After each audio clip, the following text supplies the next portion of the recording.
What's up, folks? Just wanted to record this quick video on the fundamentals of just living a healthy and fulfilling life. And I'll start off with the one of the things that really has been a missing for me. And I know it makes a huge difference when I have had a chance to go out in nature. And that is to go out, if you can't go out on a hike every now and then, or just spend some time out in nature, go to one of your local parks and especially on a beautiful day. Oh my God, there's nothing like it. Let's support our national parks. That's one of the things that's like right there, right? And even if it's not the big national parks, we have plenty of them, that have like nature trails and things like that that are around us that we can enjoy on a regular basis. And, to do it with a friend or a loved one, it makes a difference. And sometimes just going out by ourselves makes a big difference. Um, and they talked about that in a Japanese study that, and I mentioned that in one of my other videos about how it's been documented that, to spend more time out in nature actually helps to minimize and significantly decrease symptoms of like depression and anxiety and things along those lines. It's just a great balancer. It's a great equalizer. And I felt a tremendous sense of peace and just reflecting on, the times that I've had a chance to go out. And I got a date with a good friend of mine this Sunday to go out again. And it's always great, to have a chance to get related again, maybe afterwards sit down, have a cup of tea together. Just the simple things in life. It really is just that. So that's one thing. And the other thing too, and I did this recently, I went out, well, a friend of mine invited me out for her birthday celebration, and I have not had a lot of fun in life. I haven't socialized a lot. I didn't go out to a lot of events, largely like, especially around the time I was in high school, my skin started breaking out. I started getting a real bad cystic acne. I was just so self-conscious. So I was like, I'm definitely not going anywhere. And that unfortunately ended up still being in that space with me, even when I didn't have an issue with my skin. I just stayed in the house and didn't do anything. That's not healthy. We're social creatures. We're meant to interact with others. And, find the people that are into the same things that you're into. And that took a while for me to find that as well, because, for most of the time I was in Atlanta, I get, oh, I'm still here. I really didn't find my lane, if you will. And then I just started going out to stuff that I was interested in. I go to movies that I like, or I would, you don't really talk to people at movies, but the point is I would go to like health fairs and health events, or I might even go to like a real estate seminar. I know that might not sound like fun, but you meet other like-minded people that you can develop a relationship with and develop a rapport with. And out of that, a lot of times, depending upon your level and maybe the relationship or connection you have with that person that you establish, you guys can have a great ongoing conversation where you do stuff together, or you as a group of people do things together. And I went out with a friend of mine and her birthday celebration, and I danced for the first time in quite some time. And I had a freaking blast. It was awesome. So, and it's good exercise. Dancing is some of the best exercise there is. So that's another thing that helps us to have a good life and to really be healthy and to keep those, and one of the best things we can do a lot of times is just moving.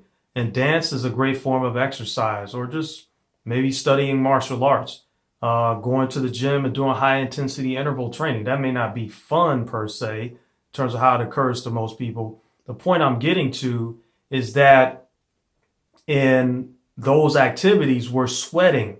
And when we sweat, we're sweating out the toxins that we take in on so much of a daily basis, a lot of times from our exposure to all of this crap in the environment. So that's another great way to bring fun into the fundamentals of having a healthy lifestyle. So get that in from time to time. And actually, one of my friends, I'm actually looking to take salsa or a some type of African dance class with, just as another way for me to get out and and just to have more of a social life and have fun. This is about fun and having a life that has workability. So that's that. The other part to it is, make sure that if you are, because this all ties in, this is all lifestyle. So a part of that is growing some of our own food. So, and that might sound like a monumental task, and I know I had it that way for a long time. And, I talked to a guy one time and he said he just started by just planting tomatoes in a pot, the seeds, and then the tomato plant grew. And out of that, he, graduated onto other things that he started making himself. So again, that's a fundamental thing that we can start and start small. Don't go from, it's like eating healthy, or as I like to say, eating right. Don't go completely from eating crap that most of us been eating most of our lives to just going like hardcore vegan or something, or hardcore paleo.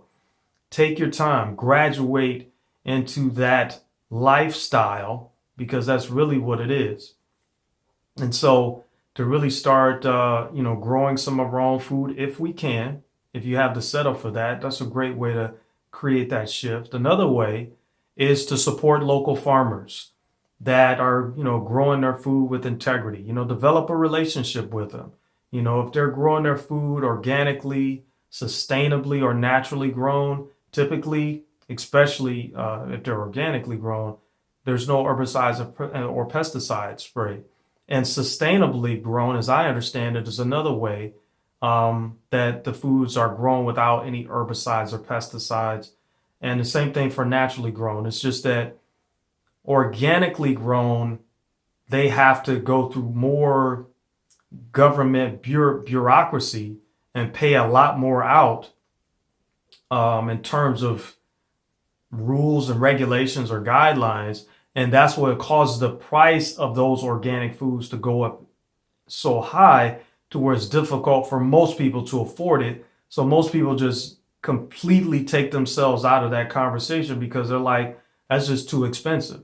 So again, that's why the value is there, that if you can develop a relationship with your local farmers, you're going to be benefiting them and their family, and they're going to be benefiting you, your family, and your health and well-being. So it's a win-win situation. And food that's shipped thousands of miles, typically when they pick it early, a lot of times that means that, the enzymes and that flavor profile is not going to be nearly as strong as it would be if we bought it from a local farmer. And I can attest to that from the story I share quite often about the arugula that I bought at a big farmers market chain that ships in food from all over the country, all over the world, versus going to a local farmers market like 5 minutes away from me and having their arugula like within 1 week of each other. And I was shocked at just how pronounced the flavor difference was. I could not, and both of them were organic. And so again, the value is really buying foods from your local farmers. If you eat meat, develop a relationship with your local fishmonger or your butcher, and make sure that they're in integrity and they have, humane and safe practices for how the meat is slaughtered and brought to them and all that kind of stuff.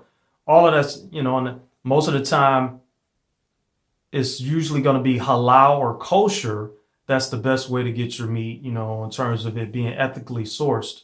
A lot of vegans will have an issue with meat being ethically sourced, but the point is, develop those relationships. Business is all about relationships. Actually, everything is a relationship and conversation. So just communicate with folks and get related to them and see what they're committed to. And out of that, you can have a great relationship that can last years, that contributes to your health and well-being.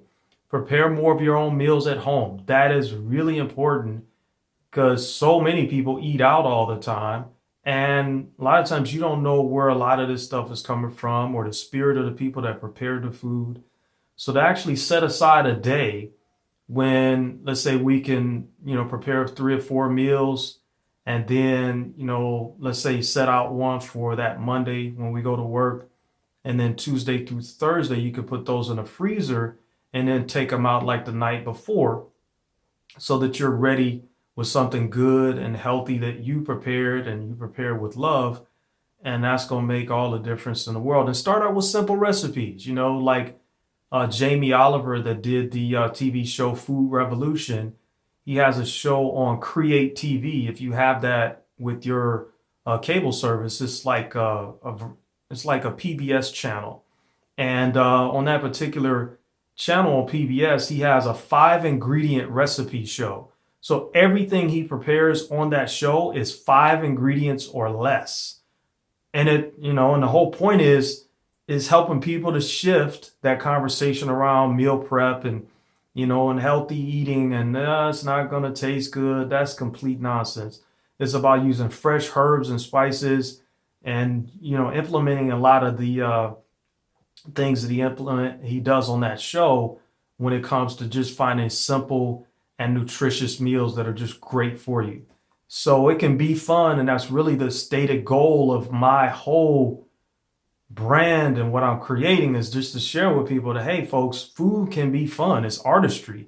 When you get in that kitchen, you're like an artist painting a picture or an architect designing a building or whatever. You get a chance to play with it and try different things. Yes, you have your template, you could say, that is the recipe that you're operating from.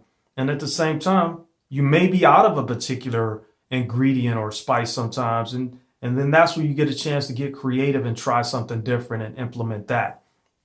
So that's the other part to that. And when it comes to, healthy living, the other part too, I mean, I'd be remiss if I didn't say this, but if you're in a good relationship, sex is some of the best exercise that there is, especially if you're practicing Tantra or like Taoist sex practices.